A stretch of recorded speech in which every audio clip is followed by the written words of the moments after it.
के रूप में आज हमारे बीच में विष्णु शंकर जी जैन हमारे बीच में उपस्थित हुए हैं। मैं उनका हार्दिक स्वागत और अभिनंदन उदयपुर की जनता की ओर से करता हूं और उन्हें आमंत्रित करता हूं कि कृपया आए, हमें उद्बोधन दें और हमारे मनों को, हमारी इच्छाओं को, हमारी उत्कंठाओं को, जिज्ञासाओं को शांत करें। श्रीमान विष्णु शंकर जी जैन साहब।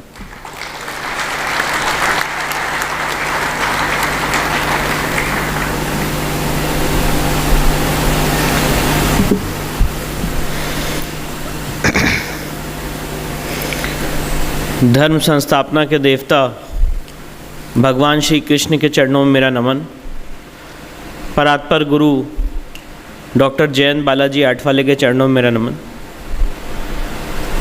राष्ट्र मंथन के सारे ऑर्गेनाइजर्स, मंचासीन उपस्थित सारे महानुभाव, मेरे समक्ष बैठे मेरे सीनियर्स, मेरे भाई, मेरे बहन, आप सबको दिल की गहराइयों से मेरा प्रणाम।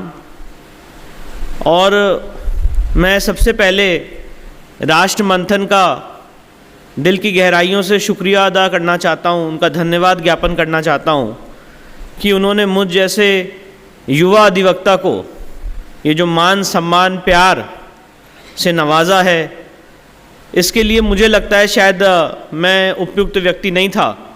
और यहाँ पे आने से पहले मैंने अपने पिताजी से पूछा, क्योंकि जनरली हम लोग सुप्रीम कोर्ट में प्रैक्टिस करते हैं, हमारा एक रूटीन रहता है कि कोर्ट में अपनी बात रखी और उसके बाद आगे की तैयारी की। तो मैंने अपने पिताजी से पूछा कि ये ऐसा आग्रह आया है इनका और मुझे लगता नहीं है कि मैं इसके लिए उपयुक्त हूँ और आप ज़्यादा बेटर रहेंगे। तो उन्होंने यही कहा कि अब मेरी एज हो गई है, 68 ईयर्स का मैं हो गया हूँ, 69 ईयर्स का, उतना ट्रैवल नहीं कर सकता हूँ, तो तुम राष्ट्र मंथन के कार्यक्रम में ये जाना ज़रूर और ये समझ के बोलना कि जैसे आपसे मेरे पिताजी बात कर रहे हैं। तो आज जो भी मैं आपके सामने बातें रखूँगा वो माननीय हरिशंकर जैन जी का विजन है, उन्हीं के एक दूत के रूप में, जैसा माननीय सूद साहब ने कहा, मैं यहाँ पे बोल रहा हूँ क्योंकि मेरी ये हैसियत नहीं है, मेरा ये ओहदा नहीं है कि मैं आप सबके इतने वरिष्ठ जनों के बीच में आके ये मान सम्मान हासिल करूँ। इसके लिए जो आपने मुझे ये अवसर दिया, इसके लिए मैं और मेरा परिवार आपका बहुत शुक्रिया अदा करते हैं। और अपनी बात शुरू करने से पहले कुछ पंक्तियां मेरे दिमाग में हमेशा गूंजती रहती हैं। और जब 2020 में कोरोना काल से पहले मैं और मेरे पिताजी और परिवार उदयपुर आए थे, हम हल्दी घाटी भी गए थे, चित्तौड़गढ़ भी गए थे, नाथद्वारा भी गए थे, ये सारी जगह हमने देखी थी। तो जो एक कविता चलती है, आओ सुनाऊं तुम्हें रक्त से भरी हुई कहानी, जिसके कारण मिट्टी भी चंदन है राजस्थानी। तो ये बलिदान की धरती है, ये वो धरती है जहाँ पे हमारी माताओं बहनों ने जौहर किया। ये वो धरती है कि जो आपने पग मुझे आज पहनाई है, ये पग मुगलों के सामने कभी झुकी नहीं है। और चित्तौड़गढ़ के किले हम गए थे, चित्तौड़गढ़ के किले में हमने वो जगह देखी जहाँ पे हमारी महारानी पद्मावती ने जौहर किया था। हल्दी घाटी की उस मिट्टी का स्पर्श किया मैंने और मेरे पिताजी ने, और यकीन मानिए आँखों से पता नहीं क्यों आंसू निकलते चले गए। हमें भी नहीं पता था कि हम लोगों की आंखों से आंसू क्यों निकल रहे हैं। कहीं ना कहीं हमारा इस धरती से, इस भूमि से कनेक्शन शायद पूर्व जन्म में रहा होगा। और जो बलिदान की गाथा, जो शौर्य की गाथा इस धरती से निकलती है, वो सही बात है पूरे सनातन समाज के लिए, हमारी पूरी सिविलाइजेशन के लिए सीखने वाली बात है। और अपनी बात को स्टार्ट करने से पहले मैं यही भूमिका रखना चाहता हूँ कि ये जितने केसेस मैं और मेरे पिताजी, हमारी लीगल टीम लड़ रही है, चाहे वो काशी विश्वनाथ का मुद्दा हो, चाहे वो मथुरा श्री कृष्ण जन्मभूमि का मुद्दा हो, भोजशाला का मुद्दा हो, कुतुब मीनार का मुद्दा हो, ताजमहल का मुद्दा हो, टीले वाली मस्जिद का मुद्दा हो, प्लेसेस ऑफ वर्शिप एक्ट का मुद्दा हो, वक्फ एक्ट का मुद्दा हो, ये सारे ऐसे विषय हैं जो आज राष्ट्र मंथन के इस कार्यक्रम में और राष्ट्र के मंथन में ये सारे विषय आने चाहिए। लोग हमसे सवाल पूछते हैं कि आप ये काशी विश्वनाथ का केस क्यों लड़ रहे हैं? राम मंदिर के केस में भी ये कहा जाता था कि राम मंदिर बन जाएगा तो क्या हो जाएगा, वहाँ पे हॉस्पिटल बन जाना चाहिए, वहाँ पे अलग अलग कॉलेजेस बन जाने चाहिए। तो मैं आपको ये बताना चाहता हूँ, जब मैं महाराणा प्रताप का पूरा जीवन काल देखता हूँ, और वो हमेशा, माननीय सूद साहब भी आज यही बात सुबह बता रहे थे, एकलिंग जी की पूजा करते थे और अपने आप को एकलिंग जी का सेक्रेटरी मानते थे और उस हिसाब से राज्य चलाया जाता था। उसी तरह से हम सारे सनातनियों के लिए, हम सब के आराध्य आदि विशेश्वर जो स्थान हमारे जीवन में रखते हैं, वो कहीं ना कहीं कालांतर में हम उसको भूलते चले गए। और इसमें हमारी आपकी गलती नहीं है। जो इतना बड़ा गुलामी का दंश हमारे पूरी सिविलाइजेशन ने, हमारी पूरी सभ्यता ने देखा है, उस गुलामी के दंश के कारण आज ये स्थिति हुई कि ज्ञान व्यापी परिसर में हम लोग जाते थे, दर्शन करते थे और वापस चले आते थे। पर जब हमने इस पर रिसर्च की और ज्ञान व्यापी का केस क्यों डाला, क्यों फाइल किया, उसकी क्या महत्ता है, जब उसको हमने समझा, जो मैं आपसे साझा करने जा रहा हूं, तो आप शायद इस लड़ाई की भूमिका को समझेंगे। तो काशी विश्वनाथ का स्कंद पुराण में, शिव महापुराण में, काशी खंड में स्थान और महत्व यह है कि वो जो पूरी 5 कोस की परिधि है, 5 कोस के क्षेत्र को भगवान शिव ने स्वयं अविमुक्त क्षेत्र घोषित किया है। उन्होंने कहा है, और कैलाश तो वो बाद में गए थे, जो सृष्टि है उसकी उत्पत्ति से पहले काशी थी और काशी कभी समाप्त नहीं हो सकती है, इसलिए उसे अविनाशी कहते हैं। सृष्टि का उत्पत्ति का केंद्र है काशी। हम सारी सनातनियों की मदर ऑफ सिविलाइजेशन है काशी।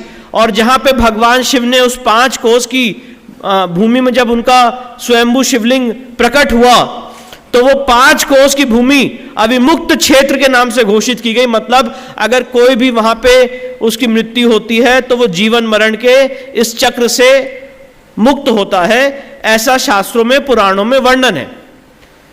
और भगवान शिव ने स्वयं कहा है कि ये सारी बातें किसी कभी नास्तिक को मत बताना, क्योंकि ये बातें नास्तिक को समझ में ही नहीं आएंगी। काशी का,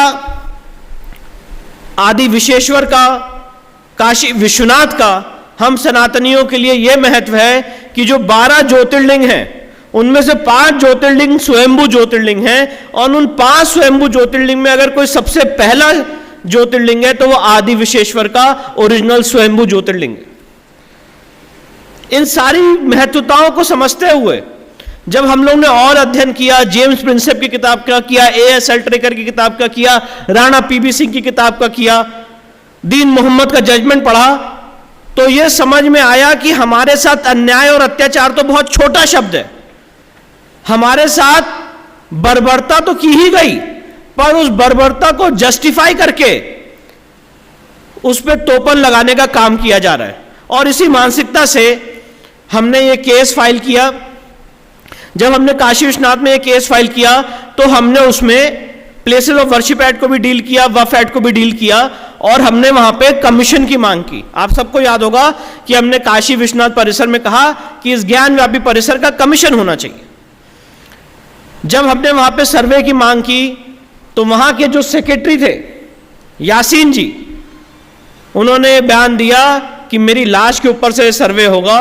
और मुझे आज भी वो दिन याद है, 6 और 7 मई का दिन, 6 और 7 मई 2022 का दिन निर्धारित था जब सर्वे काशी विश्वनाथ परिसर का होना था। मैं और मेरी लीगल टीम जब उस परिसर की तरफ मैदागिन चौराहे से गेट नंबर 4 की दूरी करीब 1.5 किलोमीटर की होगी या 2 किलोमीटर की होगी, जब हम मैदागिन चौराहे से गेट नंबर 4 की तरफ काशी विश्वनाथ के बढ़ रहे थे, पूरा का पूरी जगह सिर्फ और सिर्फ मुस्लिम समुदाय से भरी हुई थी। और हमें ऐसा लग रहा था कि शायद आज हम वापस ही नहीं आ पाएंगे। बीच में हमारी हत्या कर दी जाएगी। ऐसा भयानक मंजर, ऐसा भयानक शक्ति प्रदर्शन हम लोगों को डराने के लिए, धमकाने के लिए, टेरराइज करने के लिए पैदा किया गया था।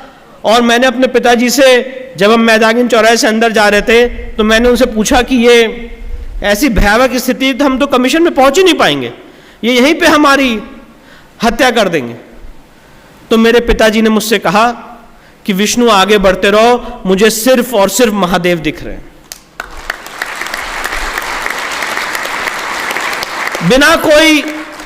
बिना कोई हथियार के, बिना कोई औजार के, बिना कोई शस्त्र के, सिर्फ और सिर्फ आत्मबल के आधार पे एक 69 इयर्स के बुजुर्ग और भी लोग काशी विश्वनाथ परिसर के अंदर उन्होंने 6 और 7 मई का कमीशन किया।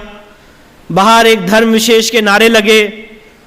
उसके बाद हमने जब कमीशन किया तो बाहर का, जैसे ही आउटर एरिया का कमीशन किया तो पूरी खलबली मच गई और यह बोला गया कि एडवोकेट कमिश्नर अजय कुमार मिश्रा साहब बायस्ड है। अच्छा, आप देखिए, फोटोग्राफी भी हो रही है पूरी कमीशन की प्रोसीडिंग्स की, हर एक चीज रिकॉर्ड की जा रही है। जो वो बोल रहे हैं वो रिकॉर्ड किया जा रहा है, लिखा जा रहा है, जो हम बोल रहे हैं वो लिखा जा रहा है, और मस्जिद के बाहरी एरिया का सिर्फ कमीशन हो रहा है। इसमें बायसनेस की कोई बात ही नहीं आती है।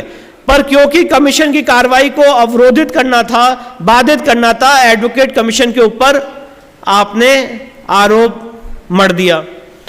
और उसका कारण यह हुआ, 6 और 7 मई के कमीशन के बाद कमीशन पूरा नहीं हो पाया, हम अंदर नहीं जा पाए। 6 और 7 मई को हमने सिर्फ ज्ञानव्यापी मस्जिद, जो तथाकथित ज्ञानव्यापी मस्जिद कहते हैं, उसके आउटर एरिया का बाहर का सर्वे किया और इन्होंने आरोप लगा दिया कि ये कमीशन जो है नहीं हो सकता है, ये कमिश्नर साहब बायस्ड हैं। 8 तारीख को आपको पता होगा एक बयान आया कि ज्ञानव्यापी का केस कुछ पक्षकार विड्रॉ कर रहे हैं। उसके बाद बयान आया और न्यूज आई कि विष्णु शंकर जैन, हरिशंकर जैन को इस केस से हटा दिया गया है। ये सारी चीजें इसलिए रची गई और उस मुद्दे पे मैं आऊंगा, और उसका डायरेक्ट लिंक है कि जो हमें 16 मई की कमीशन की घटना में मिला। बहरहाल 8 मई को बयान दिया गया कि हम केस विड्रॉ कर लेंगे। उसके बाद 12 मई को, जैसे यहां पे हमारे सामने जज साहब बैठे हैं, काशी विश्वनाथ में, वाराणसी परिसर में एक ऐसे शेरे दिल, ऐसे जाबाज जज honourable mister justice Ravi Kumar Diwakar sahab की कोर्ट थी। उन्होंने कहा कि चाहे ताला तोड़ के, चाहे ताला खोल के, जैसे भी हो, ये कमीशन की प्रोसीडिंग पूरी होगी। और मेरा ऑर्डर बहुत क्लियर है, मैंने स्पष्ट रूप से कहा है कि मैंने ऑर्डर ज्ञानव्यापी मस्जिद के अंदर कमीशन करने का किया है। अगर कोई भी उसको रोकता है, अवरोध पैदा करता है, तो उसके खिलाफ सख्त से सख्त कार्रवाई की जाए और आप उस परिसर के अंदर जाइए। इसके बाद 3 दिन फिक्स किए गए कमीशन की कार्रवाई के, 14, 15 और 16 मई। मुझे एक एक चीज एक फिल्म की तरह याद है। 14 मई को हमने कमीशन किया उस परिसर में, जिसमें भारी मात्रा में हिंदू सभ्यता के, हिंदू मंदिर के चिन्ह मिले। ये तथाकथित जो ज्ञानव्यापी मस्जिद है, ये हिंदू मंदिर के खंभों के ऊपर खड़ी हुई है। संस्कृत के श्लोक मिले, देवी देवताओं को रखने के आले मिले, कमल मिला, चक्र मिले, कटी हुई मूर्तियां मिली। जो गुंबद है, 14 और 15 तारीख को जो हमने सर्वे किया, तो जो आपको 3 गुंबद दिखते हैं, उसके नीचे हिंदू मंदिर का शिखर मिला। उस शिखर को काट के उसके ऊपर गुंबद बनाया हुआ है। जो मस्जिद की वेस्टर्न वॉल है, वो नागर शैली से बना हुआ मंदिर का भग्नावशेष है, वो स्पष्ट रूप से हमें दिख रहा है। साथ ही साथ कमल मिला। जो व्यास जी का तहखाना था, जो ठीक नंदी के सामने है, उसमें संस्कृत के श्लोक मिले। पूरे जो खंबे और पिलर्स थे, हिंदू मंदिर के खंबे थे। ये सारी चीजें होती चली गई। और जब 15 मई को कमीशन एंड होने वाला था, तो हम मस्जिद के फर्स्ट फ्लोर पे थे, और फर्स्ट फ्लोर पे सामने एक वजू पॉन्ड बना हुआ है। एक वजू पॉन्ड बना हुआ है, तो वजू पॉन्ड के अंदर मुझे दूर से, मैं आपको सैतुक वही वर्णन कर रहा हूं जो वहां पे हुआ। उस वजू पॉन्ड में बीचों बीच मुझे एक दीवार दिखी, गोल सी। तो मैंने कमीशन महोदय से कहा कि मैं यहां पे भी कमीशन करना चाहता हूं। और जैसे कोई चोर की अगर चोरी पकड़ ली जाती है तो वो छटपटाता है, तो वहाँ जो मस्जिद के केयरटेकर थे एजाज भाई, उन्होंने कहा यहाँ तो कुछ नहीं हो सकता है, यहाँ तो बहुत सारी मछलियाँ हैं, मर जाएंगी। और इन ऑब्जेक्शंस के साथ 15 तारीख का कमीशन रोक दिया गया। उसके बाद मैंने एडवोकेट कमिश्नर महोदय से रिक्वेस्ट की कि आपके पास एक अतिरिक्त दिन अभी भी है जो 16 मई का है, और 16 मई के दिन आप इस कमीशन, ये जो वजू पॉन्ड है, इसका हम कमीशन करना चाहते हैं। आप प्रशासन से रिक्वेस्ट करिए कि वहाँ पे पानी कम किया जाए, अगर मछलियाँ मर जाएंगी तो ऑक्सीजन की व्यवस्था की जाए। और प्रशासन ने सारी रिक्वेस्ट मानी। वहाँ पे 16 मई को बुद्ध पूर्णिमा का दिन था, सोमवार का दिन था। मुझे आज भी वो दिन याद है। मुझे लगता है इस देश की लीगल हिस्ट्री में, काशी विश्वनाथ की हिस्ट्री में, हम सारे सनातनियों के लिए बहुत महत्वपूर्ण दिन है। और जब हमने 16 मई को वहाँ पे कमीशन किया, पानी वहाँ पे हटाया गया, कम किया गया, करीब 2 फीट पानी कम किया गया, क्योंकि वो 3 फीट का वजू टैंक है। जब पानी कम किया गया और जब हम सीढ़ी लगा के बीचों बीच उस वजू टैंक के पहुँचे, तो यकीन मानिए मैं और मेरी लीगल टीम कुछ समय के लिए भूल गई कि हम लोग वकील हैं, और अपने देवता को, अपने आराध्य को देख के चीख उठे, चिल्ला उठे, नमः पार्वती पते हर हर महादेव।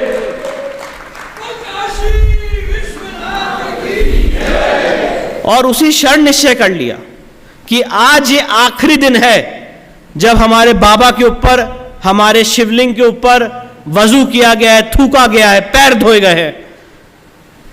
उसके बाद काशी विश्वनाथ ट्रस्ट ने, जो अंजुमन इंतजामिया के वकील थे, उनके लिए प्रसाद और चाय नाश्ते का अरेंजमेंट किया। और जब तक वो प्रसाद और चाय नाश्ता कर रहे थे, मैं कोर्ट पहुंचा माननीय रवि कुमार दिवाकर के सामने, और मैंने कहा कि अगर आपने इस एरिया को आज सील नहीं किया तो 11:30-12 बजे की नमाज होगी, और ये जो इस केस की बहुत इम्पॉर्टेंट केस प्रॉपर्टी है, ये इसको डिस्ट्रॉय कर देंगे। माननीय रवि कुमार दिवाकर साहब ने ऐतिहासिक फैसला देते हुए तुरंत ऑर्डर 39 रूल 3 के तहत उस एरिया को सील कर दिया।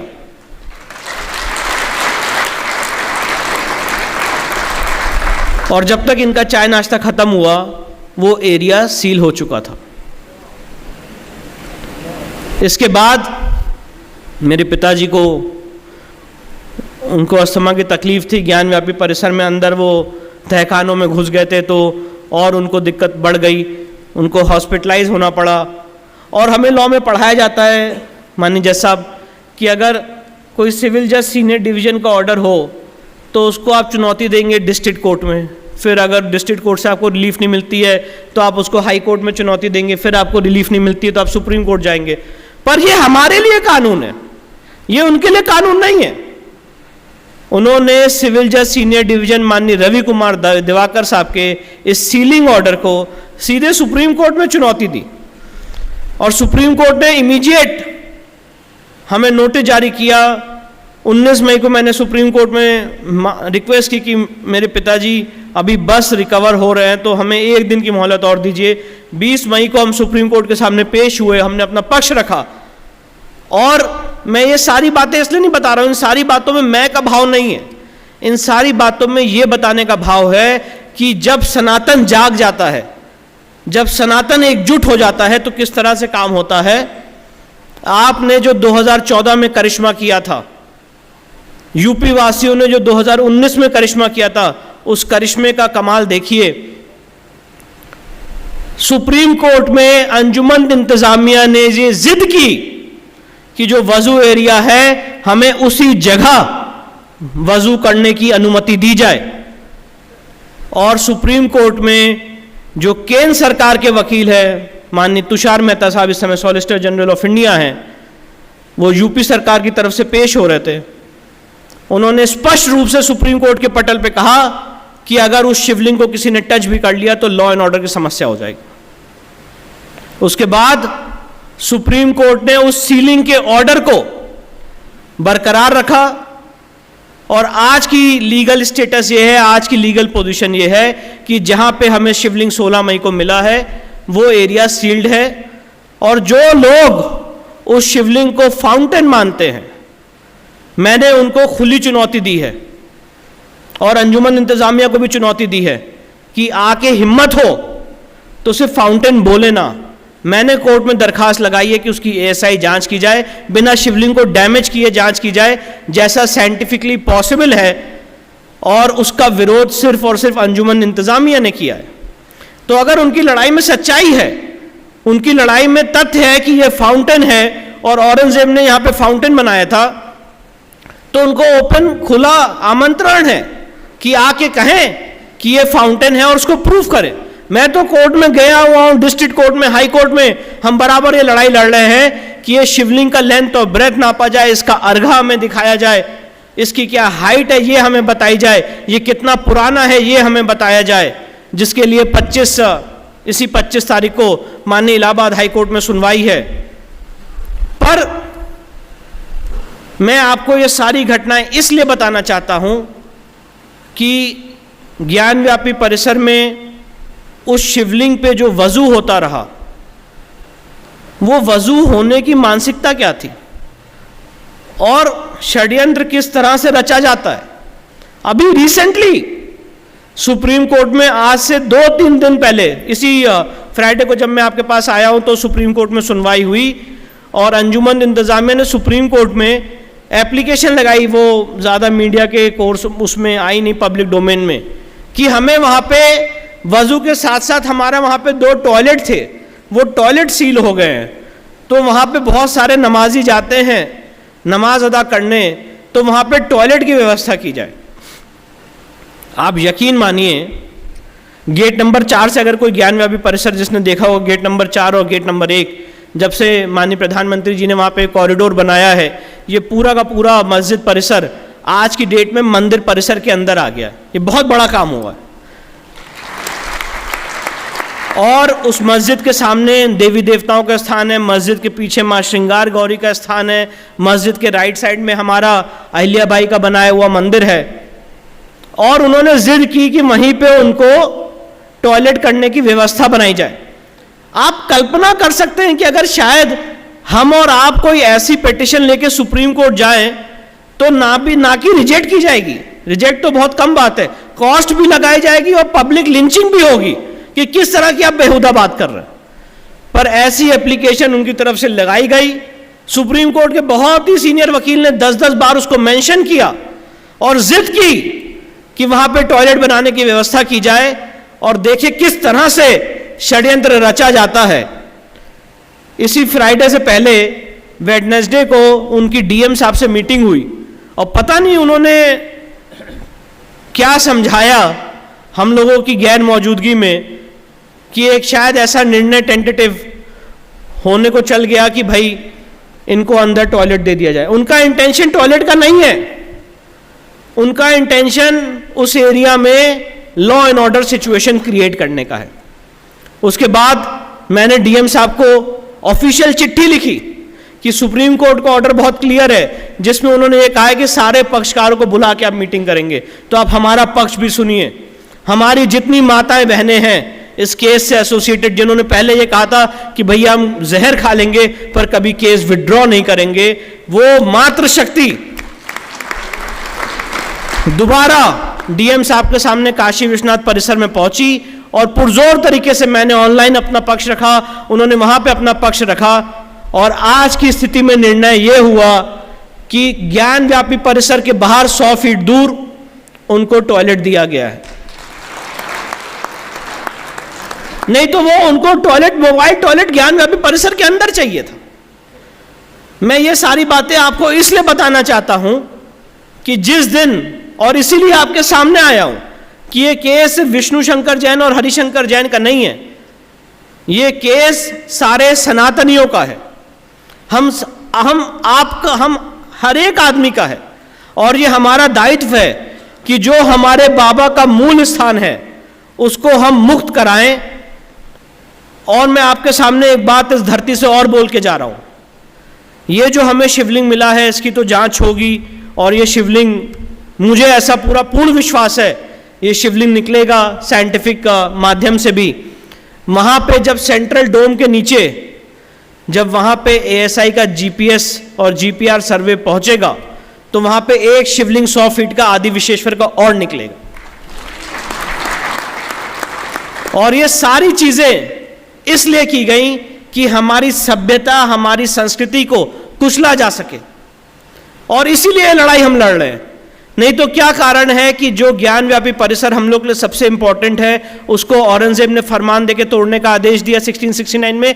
क्या कारण है कि जो मथुरा की श्री कृष्ण जन्मभूमि है उसको तोड़ने का फरमान दिया गया और कहा गया कि जितनी बड़ी और छोटी मूर्तियां हैं आके आगरा की जयनारा मस्जिद की सीढ़ियों के नीचे दबा दो कि जब वो नमाज पढ़ने जाए तो उसको कुचलते हुए जाए। क्या कारण है कि भोजशाला में जो माँ वाग देवी का, सरस्वती जी का मंदिर का मूल स्थान है, जिसकी आज भी ओरिजिनल मूर्ति ब्रिटिश के म्यूजियम में रखी हुई है ब्रिटेन में, वहां पे जब वो फ्राइडे को नमाज पढ़ने जाते हैं तो यज्ञशाला में थूकते हैं, संस्कृत की ऋचाएं मिटाते हैं। क्या कारण है आगरा में आज भी 27 कमरे खोले नहीं गए? क्या कारण है कि कुतुब मीनार में 27 जैन मंदिर और हिंदू मंदिर को तोड़ के उसके मलबे से आपने वहां पे कुव्वतुल इस्लाम मस्जिद बना दी? ये सारी बातें सिर्फ और सिर्फ इसलिए की गई हैं कि एक सभ्यता को, एक संस्कृति को, एक बुद्ध परस को, एक मूर्ति पूजक को यह बताया जा सके कि तुम्हारा बिलीफ हमारे बिलीफ से नीचा है, इस देश में इस्लाम आ चुका है। पर मैं आपके माध्यम से कहना चाहता हूं कि चाहे तुम हमें दीवालों पे चुन दो, चाहे गरम तवे पे हमें झोंक दो, चाहे हमारी माताओं बहनों के साथ जितना अत्याचार कर लो, चाहे हमें दीवालों पे चुनवा दो, चाहे हमारे साथ जो भी बर्बरता कर लो, सनातन दोबारा उठेगा और 800 साल बाद भी, 900 साल बाद भी एक एक सनातन का बच्चा बोलेगा और अपने न्याय के लिए, अपने हक के लिए वो लड़ाई लड़ेगा। और इसी क्रम में ये सारी लड़ाई हम लोग लड़ रहे हैं और उसका पर्पस ही यही है कि अपनी सभ्यता के जो मूल केंद्र है, हमारी आस्था के जो मूल केंद्र हैं, उसको हम वापस रेस्टोर करके आप लोग के समक्ष दे दें। इस लड़ाई में ना हमने कोई ट्रस्ट बनाया है, इस लड़ाई में ना हमने कोई चंदा मांगा है, इस लड़ाई में ना हमने कब्जा मांगा है, इस लड़ाई में ना हमने ये कहा है कि हमें वहां का पुजारी बना दिया जाए। इस लड़ाई में हमने सिर्फ और सिर्फ एक बात मांगी है कि इन सारी जगहों पे जो हमारे सभ्यता और आस्था के साथ खिलवाड़ करके वहां पे मस्जिद बनाई गई है, उसको हटा के सनातन संस्कृति को यह जगह वापस सौंपी जाए। और इसी के लिए हम लोग प्रयासरत हैं। इन सारी लड़ाइयों को लड़ते हुए कुछ ऐसे कानून हैं जिसको मैं हाईलाइट करना चाहता हूं और मैं ये भी आपके सामने बताना चाहता हूं और इसीलिए आपके समक्ष आया हूं कि जब सनातन एकजुट हो जाता है, जब हम और आप एकत्र हो जाते हैं, हम और आपकी शक्ति मिल जाती है, तो हम और आप एक और एक 11 का काम करते हैं। उसका जीता जागता उदाहरण है प्लेसेस ऑफ वर्शिप एक्ट 1991 और वफ एक्ट। ये दो एक्ट पब्लिक डिस्कोर्स में, पब्लिक डोमेन में थे ही नहीं, पर जब हमने इसको लोगों के सामने लाया, आप लोगों ने इसे समझा, आज भले ही इस एक्ट को सुप्रीम कोर्ट ने अनकॉन्स्टिट्यूशनल ना किया हो, आज भले ही इस एक्ट को पार्लियामेंट ने रिपील ना किया हो, पर देश और लोग तो ये जान चुके हैं कि ये act, places of worship act और वफ एक्ट, हिंदू विरोधी है। कम से कम इतना हमारा अचीवमेंट रहा है। और मैं बात कहना चाहता हूं कि ज्ञानव्यापी के केस में, मथुरा के केस में प्लेसेस ऑफ वर्शिप एक्ट और वफ एक्ट की बहुत दुहाई दी गई और दोनों जगह हम इस एक्ट से जीते हैं। 12 सितंबर 2022 को डिस्ट्रिक्ट जज साहब ने यह होल्ड किया कि ज्ञानव्यापी के केस में वफ एक्ट और places of worship act attract नहीं होता है। 27 मई 2022 को डिस्ट्रिक्ट जज मथुरा ने यह होल्ड किया कि मथुरा के श्री कृष्ण जन्मभूमि केस में प्लेसेस ऑफ वर्शिप एक्ट और वफ एक्ट अट्रैक्ट नहीं होता है। ये दोनों जगह हम इस एक्ट से जीत चुके हैं। तो इसलिए मैं इस जो एक्ट की बात आपके सामने रखने जा रहा हूं, इसको मैं ज्ञानव्यापी या मथुरा से जोड़ के नहीं देखता हूं। मैं इसको इस ढंग से आपके सामने पेश करना चाहता हूं कि जब हम और आप चुप रहते हैं, तो जो हमने कश्मीर फाइल्स में एक डायलॉग सुना है कि भले ही सरकारें उनकी हों, सिस्टम तो हमारा है, उसका जीता जागता उदाहरण है प्लेसेस ऑफ वर्शिप एक्ट और वफ एक्ट 1995। और इसकी जरा आप इसकी जो ड्रास्टिकनेस है, ये कितनी हद तक हिंदू विरोधी है, इसको आप जरा देखिए। जो मैं आपके सामने बात रखना चाहता हूं, बहुत शालीनता से। Places of worship act Narasimha Rao सरकार 1991 में लाई, और places of worship act Narasimha Rao सरकार ने ला के ये सेक्शन 4 सब क्लॉज 2 में ये प्रोविजन डाला कि अगर किसी जगह कोई मंदिर है और उसकी रेस्टोरेशन के लिए, उसको वापस लेने के लिए कोई लड़ाई लड़ना चाहता है, तो उसके लिए वो कोर्ट नहीं जा सकता है। Right of judicial review, court जाने का अधिकार हमारा आपका छीन लिया गया, और एक कट ऑफ डेट डाल दी 15 अगस्त 1947 की, कि 15 अगस्त 1947 में जो जिस जगह की स्थिति रही है वो वैसे ही रहेगी, और उसको वापस बहाल करने के लिए कोई आदमी कोर्ट नहीं जा सकता है। तो सबसे पहला सवाल जो हम सारे सनातनियों को मिलकर पूछना चाहिए, 15 अगस्त 1947 ही क्यों कट ऑफ डेट? अगर कट ऑफ डेट होनी है तो 1192 होनी चाहिए, जब पृथ्वीराज चौहान यहाँ के आखिरी हिंदू राजा थे। उसके बाद जितनी मंदिरें टूटी हैं उसको हम रेस्टोर करेंगे। कट ऑफ डेट वो होनी चाहिए जब जिस आदमी के पास प्रमाण मिल जाए कि यहाँ पे उनकी पूर्व स्थित इमारत थी जिसको डिस्ट्रॉय करके उसको किसी और धर्म में लिया है, तो उसको कोर्ट में जाके अपने एविडेंस के आधार पे उसको रेस्टोर करने का हक देना चाहिए। पर क्योंकि वो सरकार जानती थी, उस समय राम मंदिर का आंदोलन अपने चरम पे था, वो सरकार जानती थी कि अगर राम मंदिर के आंदोलन को एग्जेम्प्ट किया सेक्शन 5 में, कि अगर हमने ये चीज़ नहीं रोकी तो बहुत सारे कोर्ट्स में लिटिगेशन होंगे। इसी अवधारणा के साथ, इसी मंशा के साथ उन्होंने हिंदू जनमानस का, हिंदू समाज का कोर्ट जाने का अधिकार, जो सबसे बेसिक मौलिक अधिकार है, जो B.R. अंबेडकर साहब ने भी कहा है, उनसे पूछा गया था कि इस संविधान की आत्मा क्या है, तो उन्होंने कहा था आर्टिकल 32 जो कोर्ट जाने का अधिकार है, फंडामेंटल राइट्स को प्रोटेक्ट करने का अधिकार है, वो इस संविधान की आत्मा है। तो इस संविधान की आत्मा को जो मारने का काम किया वो नरसिम्हा राव की सरकार ने प्लेसेस ऑफ वर्शिप एक्ट लाके किया। और 30 साल तक एक ऐसा नैरेटिव बनाया गया कि चाहे वो काशी हो, चाहे वो मथुरा का केस हो, ये सारे केसेस कोर्ट में नहीं चल सकते। एक ऐसा नैरेटिव बनाया गया, हम उस नैरेटिव से निकले, वो एक अलग बात है। और आप इस चीज की ड्रास्टिकनेस को एग्जामिन करिए और ये सवाल अपने आप से पूछिएगा कि आपने लोगों का कोर्ट जाने का अधिकार छीन लिया, पर राम मंदिर को आपने एग्जेम्प्ट क्यों किया? अगर राम मंदिर इंपॉर्टेंट है तो काशी विश्वनाथ भी इंपॉर्टेंट है, मथुरा भी इंपॉर्टेंट है, भोजशाला भी इंपॉर्टेंट है। और हम तो उस चीज की बात कर रहे हैं आपके सामने कि जहां जहां किसी मंदिर को तोड़ के मस्जिद बनाई गई है, लोग बड़ा मजाक उड़ाते हैं कि अच्छा अब यहां पे भी खुदेगा, अब वहां पे भी खुदेगा, अब ये होगा वो होगा। नहीं, ये चीज मजाक उड़ाने वाली चीज नहीं है।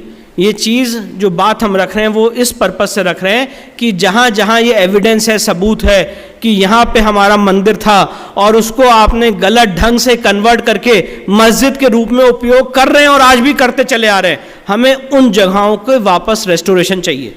अब उसका नंबर 40,000 भी हो सकता है, 20,000 भी हो सकता है, 10,000 भी हो सकता है, 500 भी हो सकता है, वो एविडेंस पे डिपेंड करेगा।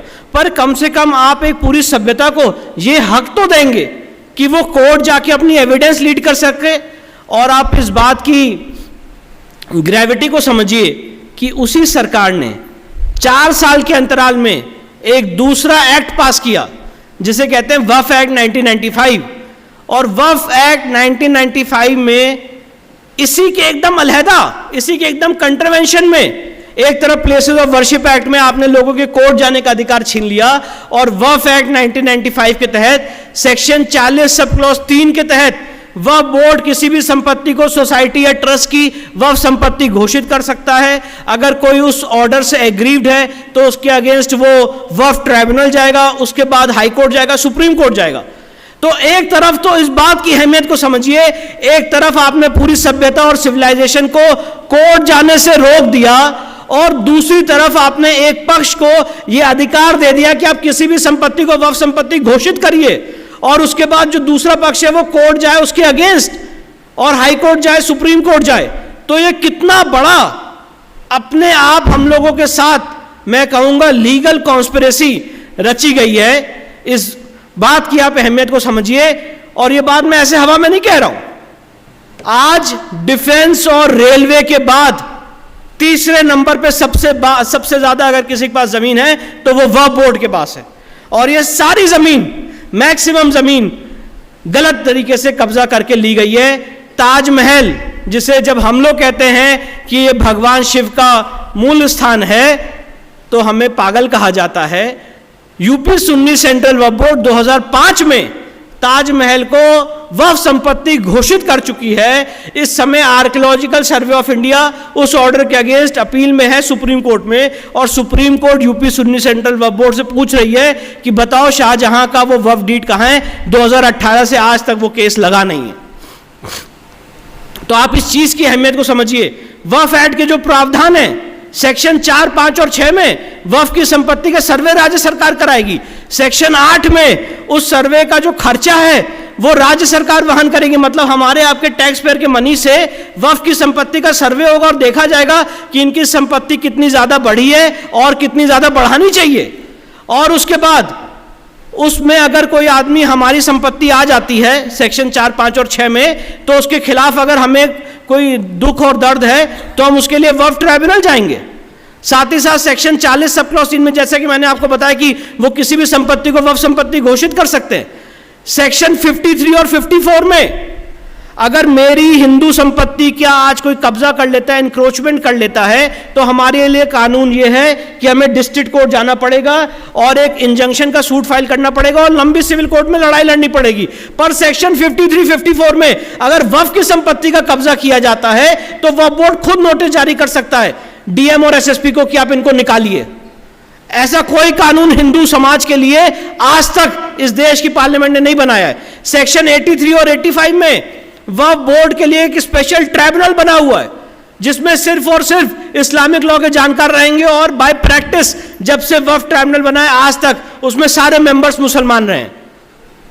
साथ ही साथ वक्फ एक्ट का सेक्शन 101 जितने वक्फ बोर्ड के मेंबर्स हैं, मुतवल्ली हैं, उन सारे लोगों को पब्लिक सर्वेंट का दर्जा दिया गया है। मेरे किसी मैंने ये बात चिल्ला चिल्ला के चीख चीख के इस देश के सारे चैनलों पे पूछी है और कोई लीगल न्यूमनरी, बड़े से बड़ा वकील इसका जवाब नहीं दे पाया है कि भैया किसी शंकराचार्य, पुजारी, पुरोहित, महंत, किसी को इस देश के संविधान ने या कानून ने या किसी भी एक्ट ने या जियो ने पब्लिक सर्वेंट का दर्जा दिया है क्या? आज तक इसका जवाब नहीं मिला है। पर आपने वक्फ के जितने लोग हैं उनको पब्लिक सर्वेंट का दर्जा दिया है, मतलब आप अगर उनको छू भी लेंगे तो वो आईपीसी के तहत ऑफेंस होगा। साथ ही साथ यहां पे भी कहानी नहीं खत्म होती है। साथ ही साथ वक्फ एक्ट में सेक्शन 108, अगर आप आज एक हिंदू अपनी मंदिर को रेस्टोर करने के लिए कोर्ट जाता है तो यहां पे जैसा बैठे हुए हैं लिमिटेशन एक्ट 1963 बनी हुई है, समय सीमा बनी हुई है कि आपको मैक्सिमम 12 साल के अंदर कोर्ट में अपनी बात लेके आना है, और अगर आप 12 साल के अंदर नहीं आए तो आपका राइट खत्म कोर्ट आने का। पर उनके लिए सेक्शन 108 में लिमिटेशन एग्जेम्प्टेड है। जब आपको सपना आ जाए कि ये संपत्ति वक्फ संपत्ति है, आप तब आ सकते हैं, उसको तब घोषित कर सकते हैं। शेम यहां पे भी खत्म नहीं होती है। वक्फ एक्ट के सेक्शन 89 में आपने वक्फ बोर्ड को पैरेलल गवर्नमेंट का दर्जा दिया है। अगर आप सरकार के खिलाफ केस फाइल करते हैं तो सेक्शन 80 में नोटिस दी जाती है। उसी तरह से अगर आपको वक्फ बोर्ड के खिलाफ केस फाइल करना है तो आपको उनको नोटिस देना पड़ेगा, बताना पड़ेगा कि हम आपके खिलाफ केस करने जा रहे हैं। शेम यहां पे भी खत्म नहीं होती है।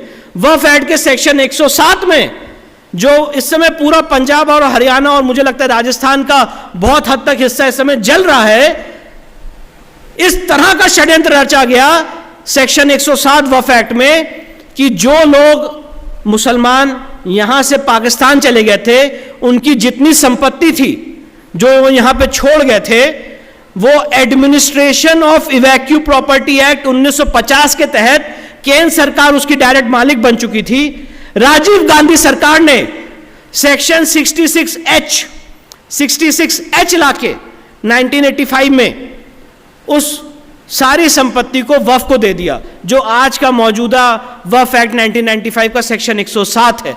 और उसका नतीजा यह हुआ है कि जो हमारे हिंदू भाई वहां से बंटवारे के टाइम पे यहां पे आए थे और जो उन संपत्तियों पे रह रहे थे, उन संपत्तियों में आज वो टेनेंट बन के रह रहे हैं, उनसे किराया वक्फ बोर्ड ले रही है। 30-40 साल तक वो कुछ बोले नहीं क्योंकि किराया 200 रुपये 500 रुपये होता था। आज वक्फ बोर्ड उनसे किराया 30,000 40,000 ले रही है। ये स्थिति है। और वो सारा पैसा जो वक्फ बोर्ड में जाता है वो सब और सब किस चीज़ के लिए उपयोग होता है, ये हम और आप बहुत अच्छे से जानते हैं। तो ये भयावह स्थिति है। इसको वक्फ एक्ट को मॉनिटर करने के लिए केंद्र सरकार के जो माइनॉरिटी अफेयर्स के मिनिस्टर हैं, ये इसके लिए स्पेशल बैठे हुए हैं। तो मैं आपके सामने ये बातें रखना चाहता था कि ये ऐसे कानून हैं जो हिंदू विरोधी हैं। और साथ ही साथ अपनी बात को विराम देने से पहले 3 बातें आपके सामने हाईलाइट करना चाहता हूं, उसके बाद अपनी बात को विराम दूंगा। मेरा समय पूर्ण हो चुका है, पर मैं कुछ बातें आपके सामने रखना चाहता हूं। जो सबसे महत्वपूर्ण बात है और जो आज हमारे आपके सामने इस राष्ट्र मंथन में चुनौती है, वो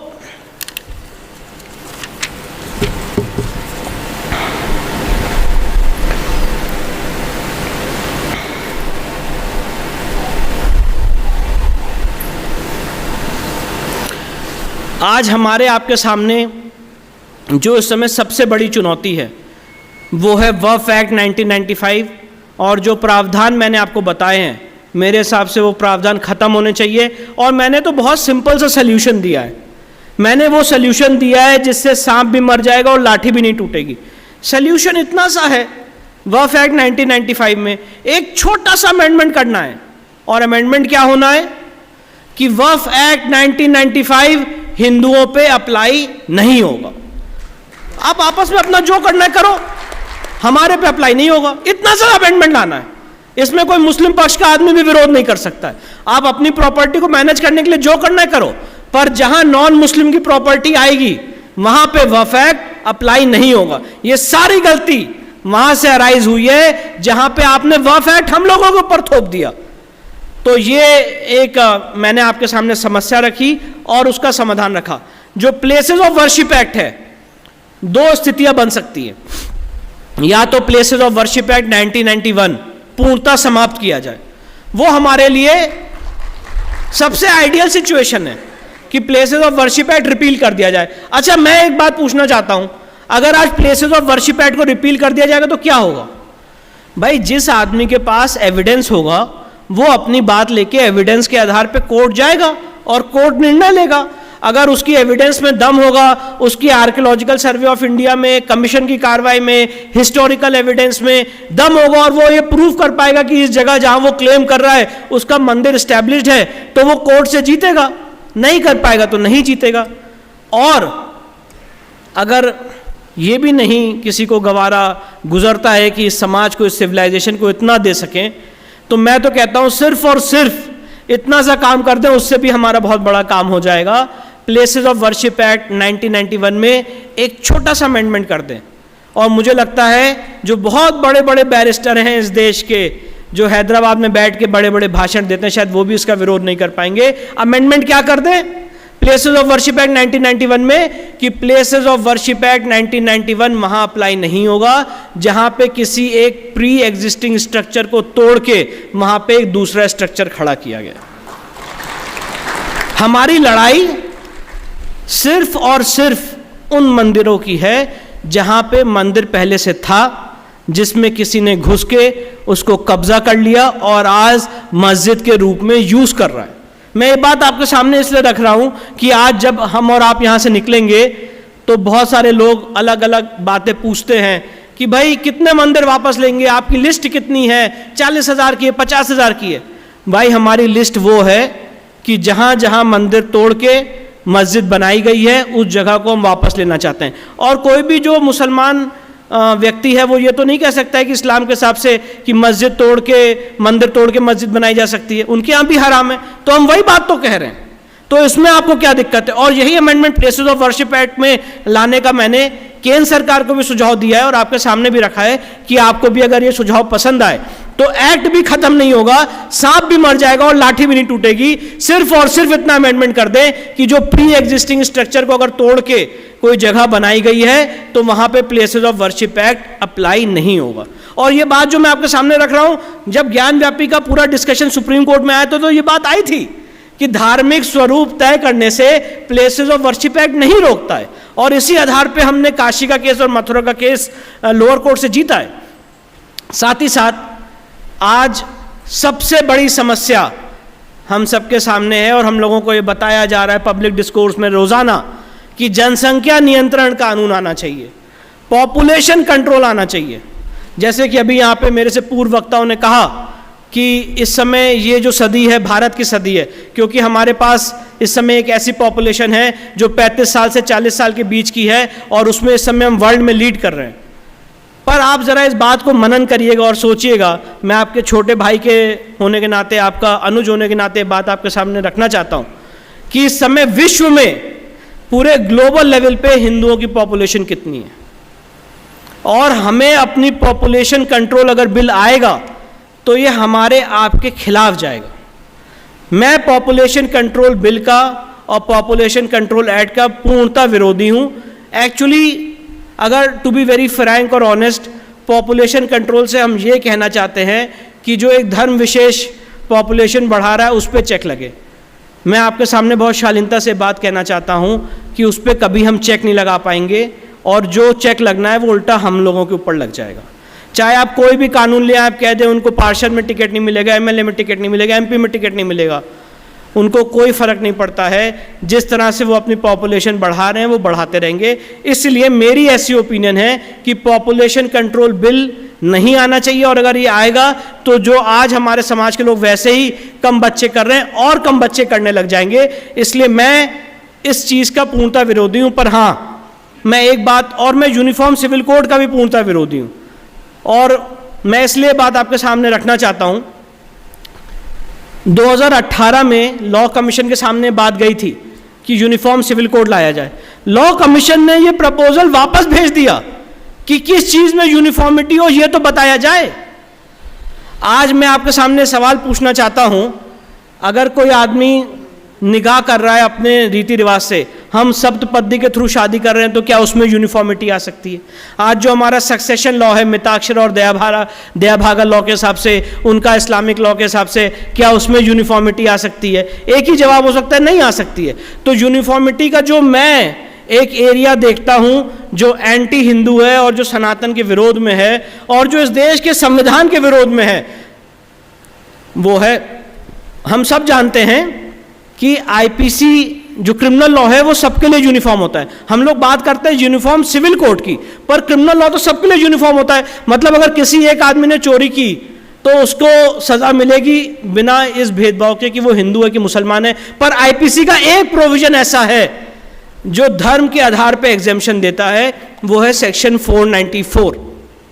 मतलब अगर किसी हिंदू ने एक से ज़्यादा शादी की और उसकी स्पाउस जिंदा है तो आईपीसी के सेक्शन 494 में बाइगेमी के रूप में सज़ा है, पर उसने वहाँ पे धर्म के नाम पे एग्जेम्पशन दे रखा है। तो मैंने सुप्रीम कोर्ट में सेक्शन 494 की कॉन्स्टिट्यूशनल वैलिडिटी को चैलेंज किया है। सुप्रीम कोर्ट के 5 जज की खंडपीठ ने कॉन्स्टिट्यूशन बेंच ने इसमें नोटिस जारी किया है।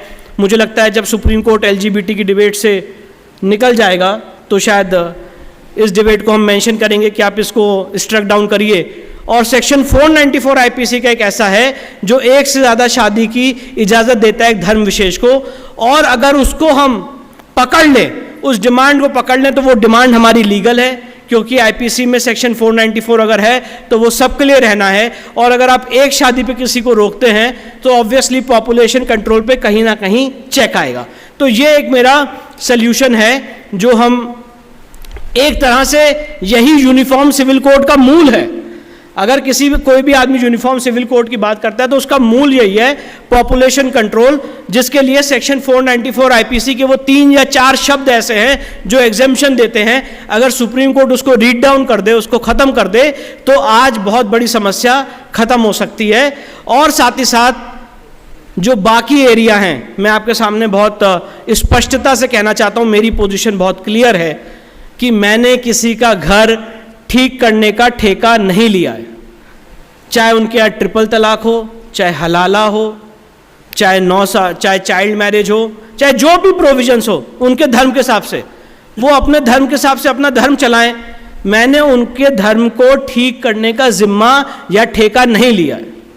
इसीलिए मैं यूनिफॉर्म सिविल कोड के खिलाफ हूँ मैं उसके विरोध में हूं। किस चीज में यूनिफॉर्मिटी होगी, आज तक ये भी हमें नहीं बताया गया है। सिर्फ यूनिफॉर्म सिविल कोड पे एक डिबेट और चर्चा चली जा रही है। तो इस ट्रैप में फंसने से पहले सबसे पहले हमें यह समझना होगा कि हम यूनिफॉर्म सिविल कोड में जब बात कर रहे हैं तो एरिया ऑफ यूनिफॉर्मिटी, किस एरिया में बात कर रहे हैं कि कहां पे यूनिफॉर्मिटी हो, पहले यह तो बताया जाए।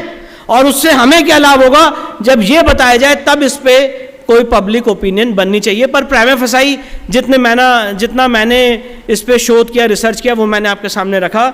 और साथ ही साथ एक बहुत महत्वपूर्ण समस्या मैं आपके सामने रखना चाहता हूं, जो सरदार वल्लभ भाई पटेल ने संविधान सभा की डिबेट में रखी थी, जो जवाहरलाल नेहरू ने संविधान सभा की डिबेट में बोली थी।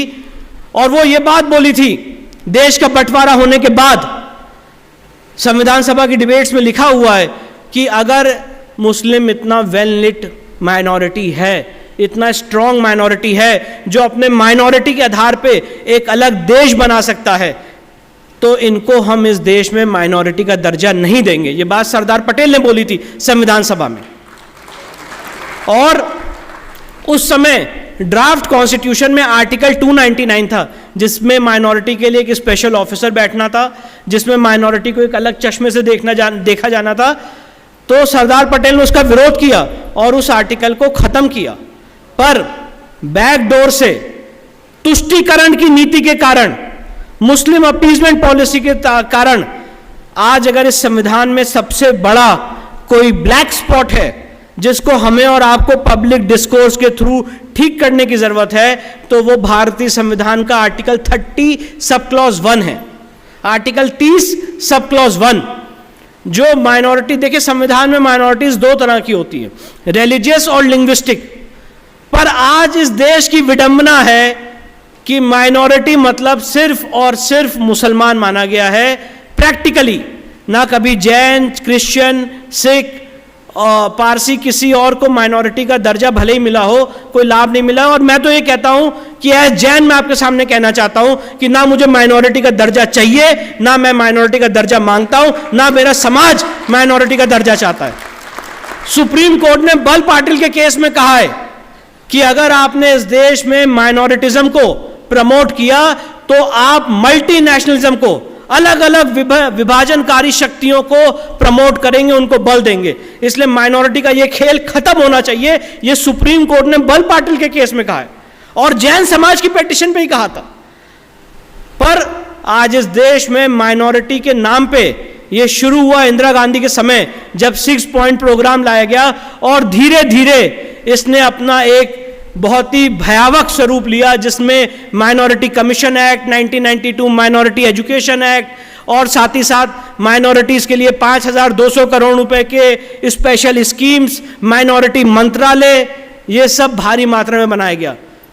और साथ ही साथ तो मैंने जब इन सारे विषयों का अध्ययन किया, बहुत डीप अध्ययन किया, और सच्चर कमेटी भी इसमें लागू किया गया, जो मनमोहन सिंह की सरकार ने सच्चर कमेटी लागू की थी बिना किसी कैबिनेट डिसीजन के। आपने एक धर्म विशेष के पिछड़े वर्ग को देखने के लिए सच्चर कमेटी लागू की थी।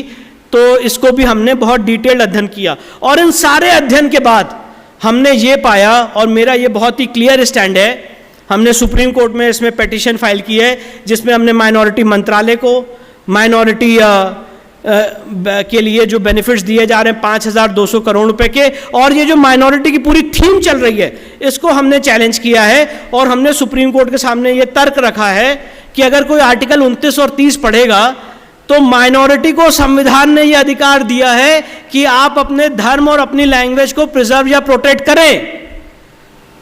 आर्टिकल 29-30 ने कहीं यह बात नहीं कही है कि सरकार उसके लिए एक स्पेशल पूरा मंत्रालय बनाए और उसके लिए स्कीम फ्लोट करे।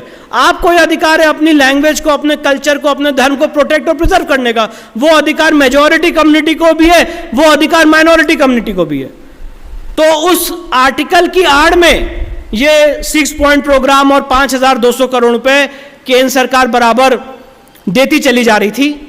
और ये हमारी और आपकी ताकत है, ये अचीवमेंट मैं आपके सामने शेयर करना चाहता हूं। जब केंद्र सरकार 5,200 करोड़ रुपए, ये 500 करोड़ रुपए हर साल हर बजट में बढ़ते चले जाते थे। पहले 4,000 था, फिर 4,500 हुआ, फिर 5,000 हुआ, 5,200 हुआ। जब इसको हमने सुप्रीम कोर्ट में चुनौती दी, आज की डेट में अगर आप इस साल का बजट उठा के देखेंगे तो हम और आप कम से कम हमने सनातन समाज का, अपने सारे टैक्स पेयर्स का 2000 करोड़ रुपए हमने बचाया है। इस साल केंद्र सरकार का बजट माइनॉरिटीज के लिए 3200 करोड़ रुपए। मुझे लगता है कालांतर में केंद्र सरकार इसको खत्म करेगी।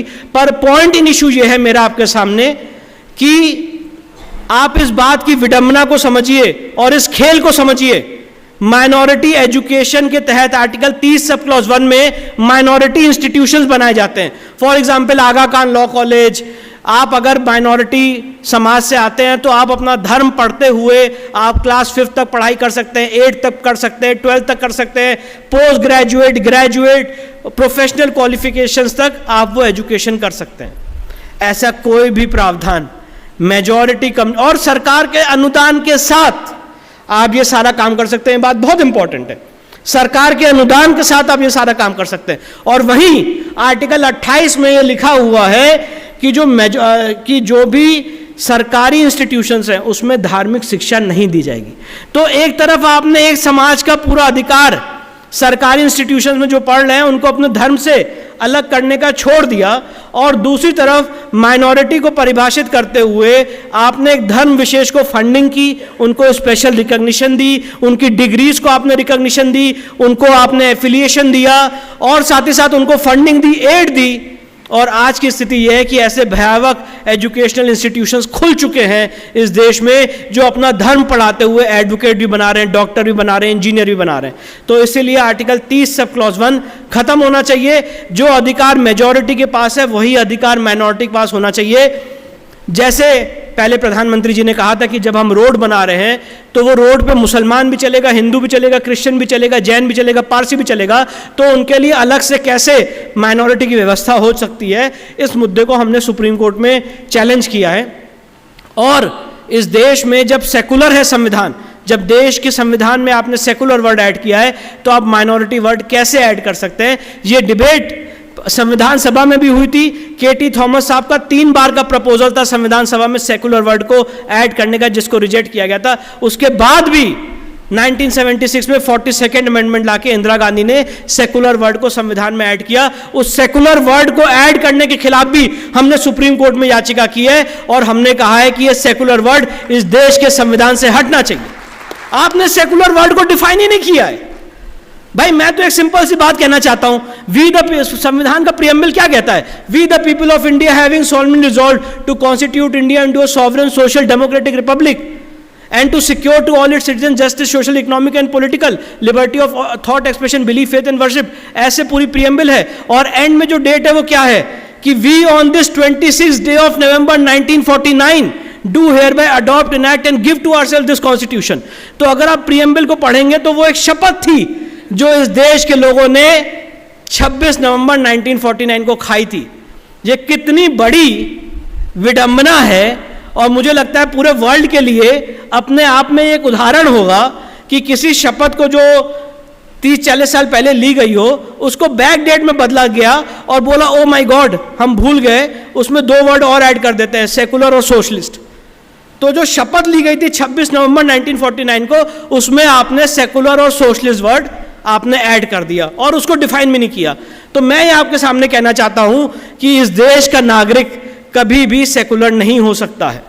जब आपने आर्टिकल 25 में अपने धर्म का अधिकार दे दिया, अपने धर्म को प्रोपोगेट करने का अधिकार दे दिया, मैं एक हिंदू, मैं ये मानता हूं कि मेरा जो धर्म है वो सुप्रीम है। आज एक मुस्लिम समाज का आदमी वो मानेगा उसका धर्म सुप्रीम है, क्रिश्चियन समाज का आदमी मानेगा उसका धर्म सुप्रीम है। तो हम सेकुलर कैसे हो सकते हैं? सेकुलर सिर्फ और सिर्फ सरकारें होती हैं कि गवर्नमेंट अपने एडमिनिस्ट्रेशन में धर्म के आधार पर भेदभाव नहीं करेगी। पर एक ऐसा सेकुलरिज्म का ताना बाना हमें पढ़ाया गया कि आज मैं जब सुप्रीम कोर्ट में बहुत से लोगों से मिलता हूं तो लोग कहते हैं हम तो सेकुलर। तो मैं यही बात आपके माध्यम से कहना चाहता हूं कि लोग कभी सेकुलर नहीं होते। सेकुलर अगर होती है तो सरकारें होती हैं, और इसीलिए ये गलत ढंग से प्रियम्बल में सेकुलर और सोशलिस्ट वर्ड ऐड किया गया है। इन सारी चीज़ों की हम लड़ाई लड़ रहे हैं। आपने मुझे बहुत धैर्यता से सुना, हो सकता है थोड़ी बातें मैंने आपको बोर किया, उसके लिए मुझे क्षमा करिएगा। पर अपनी बात को विराम देने से पहले सिर्फ इतना ही कहना चाहता हूं कि मैं आपके बीच सिर्फ इसलिए आया हूं कि हम ऐसा मानते हैं कि हमारा देश एक ऐसे मुकाम पे है जहां पे अगर सनातन समाज के लोग एकजुट नहीं हुए तो बहुत भयावह स्थिति होगी। हमें और आपको सुप्रीम कोर्ट से या किसी कोर्ट से अगर हमारी लड़ाई सच्चाई की है तो डरने की ज़रूरत नहीं है। नूपुर शर्मा का एक ऐसा उदाहरण है, और साथ ही साथ जो हमारे उड़ीसा में जो जगन्नाथ यात्रा होती है एक ऐसा उदाहरण है जहाँ पे हमने देखा कि अगर सनातन समाज एकजुट हो गया है तो सुप्रीम कोर्ट ने भी अपनी ओपिनियन को बदला है। जब सुप्रीम कोर्ट ने जगन्नाथ रथ यात्रा को रोक दिया था, जब हम सब लोग एकजुट हुए और एक ओपिनियन बनी तो उस ऑर्डर को उनको विड्रॉ करना पड़ा। नूपुर शर्मा के केस में भी उनको सारे केसेस को क्लब करना पड़ा, ट्रांसफ़र करना पड़ा।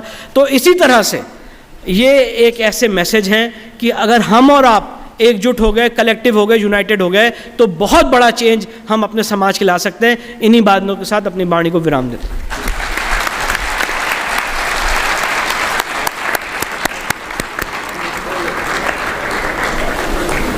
अभिभूत, स्तब्ध,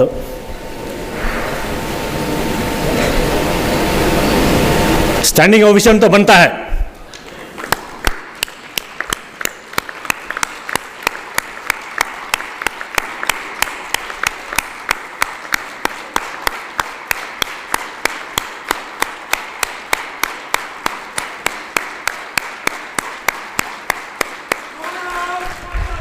जय मातरम, वंदे वंदे भारत माता की जय। प्लीज बैठिए।